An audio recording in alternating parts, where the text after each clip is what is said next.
Yo, what's going on, guys? Crispy Flakes here. Welcome to Extra Crispy. For today's video, man, we got the biggest obstacle for every top NBA contender. You know, things they got to get past if they want to win that championship in the 2021 NBA season, right? They want to be the next Los Angeles Lakers. Maybe the Lakers, go back to back. Who really knows, right, man? So, before we get going on this, assuming your favorite team is a contender, let me know in the comment section below. What do you think the biggest obstacle is, man? Pause this video right now. And while you're down there, hit that like button and subscribe to the channel. 5, 4, 3, 2, 1. Okay, we're ready for this. As a Piston fan, our biggest obstacle is lack of basketball players on our team. Pretty sure half the roster would probably excel better at like hockey or something like that. So yeah, I could probably say that's probably our biggest obstacle personally. So the first one we have is the Boston Celtics unreliable offense. What? That is like the least of my concerns when I think about the Boston Celtics. Unreliable offense? Bro, Tatum's about to be dropping 40 points a game next season.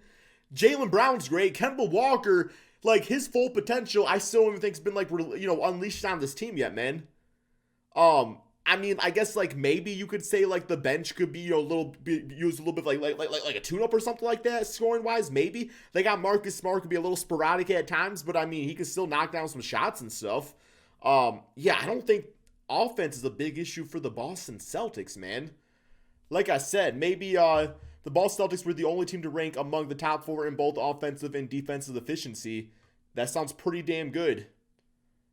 The playoffs were a different story, though, as Boston's offense sputtered in critical moments. But yeah, a lot of that, though, was Kemba Walker. And a lot of that wasn't Kemba Walker being a bad basketball player. It's that Kemba Walker, mentally was being affected from being in the bubble and stuff, bro. So that's not going to be an issue. You can't really call that. You can't throw like a damn X factor into things, had that being the bubble, and then say that the Celtics next year, under more normalized circumstances, is going to be unreliable, man. Like, they were top 4 in both categories. That's what you got to look at. Look at things before the bubble, not during it. Which is why I don't think, TJ Warren's be averaging 50 points a game next season. 49 points. Okay, we got Brooklyn Nets. Taker. Oh, okay, take your pick. Okay, what are they saying about them, man? Where do we even start with the Brooklyn Nets as an obvious talent offensive team? Toting too many unknowns and potential trouble spots to pick just one. Steve Nash has never coached before, which would not seem like a glaring concern with D'Antoni and a highly experienced staff around him. But Kyrie has never been easy to manage, and that's why you got like 17 head coaches now, man. That's why they went off to get all these guys, so that way they could manage Kyrie Irving. So that maybe Steve Nash can focus on the grand scheme of the team, and he's just that rhymed, man. And it's just like, this is what we're gonna do, and then in the meantime, D'Antoni can coddle Kyrie Irving whenever he needs to be done with him, and they'll be good to go. I think it was actually a smart move bringing D'Antoni out there. Plus, of course, you got like Amari Stoudemire, who's like Amari. He's a very cool guy, right? Yeah, he said, I don't really see us having a head coach, Irving said on teammate Kevin Durant's podcast. I mean, that's probably fine. Like, it's not that big a deal. I mean, LeBron's been damn coaching his teams since he came into the NBA. But yeah, outside of that, I would say the biggest issue, it's not take your pick. It would just be being healthy. I mean, this Brooklyn Nets team, without Kyrie Irving and Kevin Durant, it's not even a playoff team if you ask me, man. So I guess like Dinwiddie and LeVert could perhaps get you like the 8th seed next season, maybe. But yeah, I would think health is the big time issue. Denver Nuggets overconfidence. I don't really think so. I think if anything, they're going to be experienced from their confidence. Coming back from all them damn 3-1 leads, to me that's humbling. That's not getting overconfidence. That's not me saying, oh, we can just beat anybody, right? Like, that's me saying, like, okay, we were down 3-1. Like, what can we do to make sure that does not happen again? And I think that's going to be the Denver Nuggets, thing right there, man. I don't feel like it's overconfidence. My thing with them is I just think it's going to be who's going to be that third piece. Like, you're going to get buckets from Jokic. You're going to get buckets from Jamal Murray. Paul Millsap might be back on a contract, but he's getting pretty old, so he's not really that reliable anymore as, like, a third go-to guy. Will Barton, it'll be nice having him healthy and stuff like that, but I think it's going to be like Michael Porter Jr. Like, Michael Porter Jr. is going to have to be that third scoring option. Maybe they do some sort of trade or something like that, but in the meantime, man, I think the Denver Nuggets, what they went through, losing and stuff like that, but coming back from those 3-1 leads is going to be big time. I think that's going to help them more than it's going to hurt them, next season into, making a long regular season run. Golden State Warriors, poor depth. Okay, well, they got Steph Curry and Klay Thompson. They got Steve Kerr. They have an offense that, and Draymond Green. Okay, yeah, Draymond Green. They also got the second pick in the draft, by the way, too. But no, man, they have a team system that other players are going to want to play in. I mean, they pass the basketball around, everybody eats, it's a good time. And I do think that they will not have really any issues going out there. And what I think they need to do is they need to get some veteran players for their bench. And yeah, I mean, obviously with that second pick, if it was my choice, they would go with see, they don't really need James Wiseman. If it was my choice, they would have Anthony Edwards. And I'd be like, all right, Edwards, you're going to come off the bench this season, and it's going to be cool and everything like that. But you're going to play a lot off the bench, but you're going to be dropping 20 points per game or whatever off there, so that's going to be great. It's going to be instant offense for the bench unit and learn behind Klay and Steph Curry, right? So that'll be pretty cool to see. I mean, James Wiseman wouldn't be a bad choice if that's what happens. They could go for like a LaMelo Ball, but I think you get a little bit too much drama with him, more than the Warriors really want to take on right now. If it was my choice with them, I would do some sort of trade. If they can get like a Ben Simmons and get like some other like depth pieces for that second pick, that'd be absolutely amazing, right? So yeah, I think that's what they really need to do. But I don't think their depth ultimately will be an issue. If they decide to draft a player, that's a guy that come off the bench, probably, assuming it's not James Wiseman. And there will be a ton of guys that will be lining up, to sign minimum deals or whatever with the Warriors, that they can fix some depth. But also you gotta look at some of the guys that was playing last season, man, like in the starting lineup and stuff like that, when all these guys were injured. It's like those guys now have starter. They now have like starter just experience. So that is gonna be like, okay, well, we used to start. Yes, we didn't win any games, but I think I can come off the bench and give you 15 minutes or 20 minutes a game, whatever you need, and I know I can handle myself out there. Okay, next we got the Lakers. Lack of a secondary playmaker. Well, I guess Rondo, was he coming back or leaving? I don't really know yet, man. But I do think the Lakers have something up their sleeve. I have a feeling that Kuzma is probably going to get traded, assuming a guy like Rondo doesn't come back. But at the end of the day, you don't really need a secondary playmaker when you have LeBron James. I would like to see maybe Anthony Davis and them run offense through him a little bit more. I mean, the dude used to play point guard, guys, in like 8th grade or whatever, before he shot to like 9 foot tall, right? And so with that being said, if he goes out there, if they can run things through Anthony Davis, I mean, he could be a secondary playmaker, maybe not like to Jokic's extent, but still do some things out there for you. But once again, I could see them getting some sort of point guard. Like if Rondo's not there, I could see them maybe going for like a DJ Augustine, somebody like that from the Orlando Magic. They got Markelle Fultz now; they're good over there. I do think there's going to be some veteran point guards on the market, and they'll be there for the taking. And maybe they got some draft picks they can go out there. Maybe they can unload a guy like a Ricky Rubio from the Phoenix Suns, something along those lines. So once again, I don't think. See, it's like it would be easier to go through these if it was after free agency and the draft. No, they're going to get my guy, Desmond Bane. Yeah, they're going to get Desmond Bane. Then they're going to be a problem. There we go, man. Okay, next up we got the Los Angeles Clippers' bad chemistry. Yeah, that's 100% accurate. I do agree with that one. Not complaining about this one bit here, man.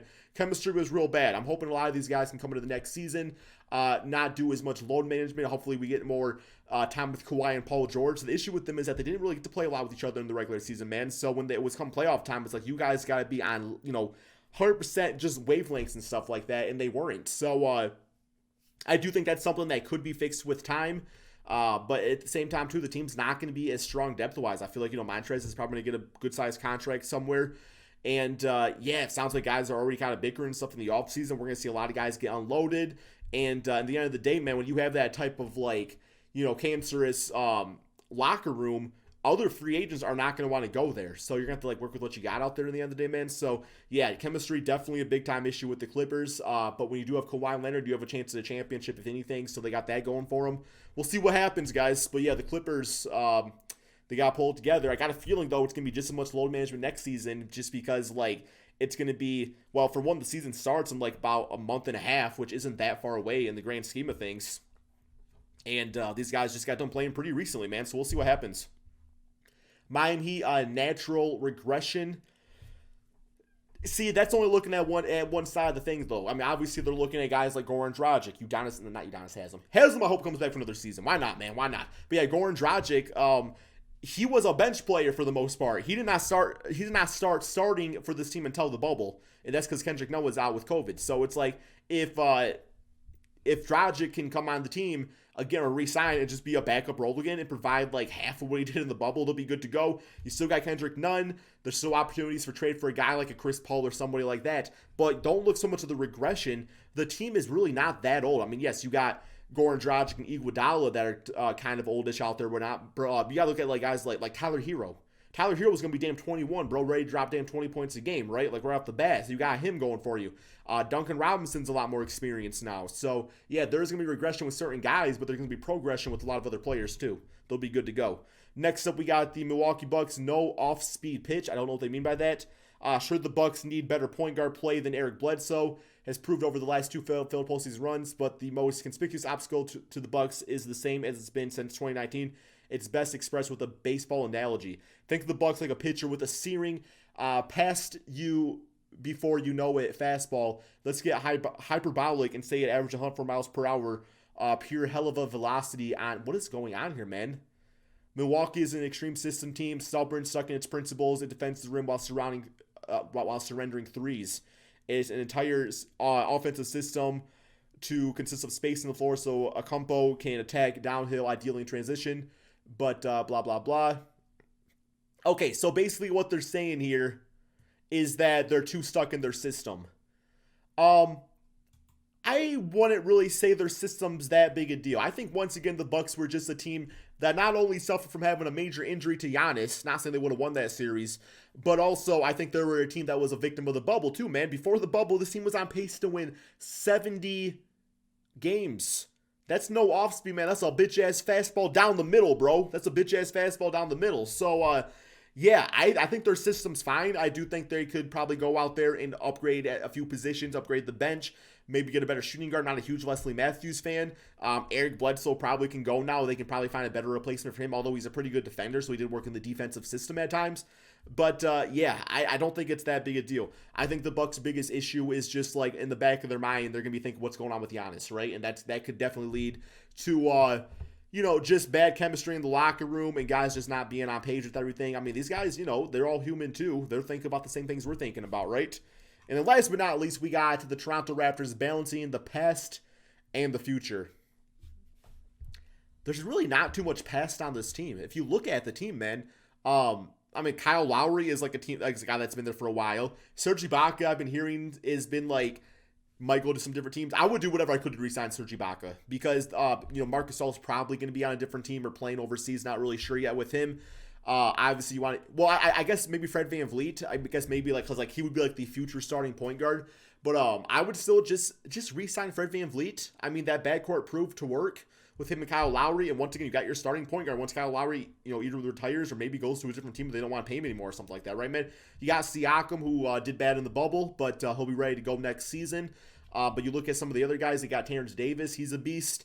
They got Chris Boucher. I mean, I feel like he could be a starting center, man, for them, if Serge Ibaka were to leave anyway. So he's pretty nice. OG Anunoby obviously is great.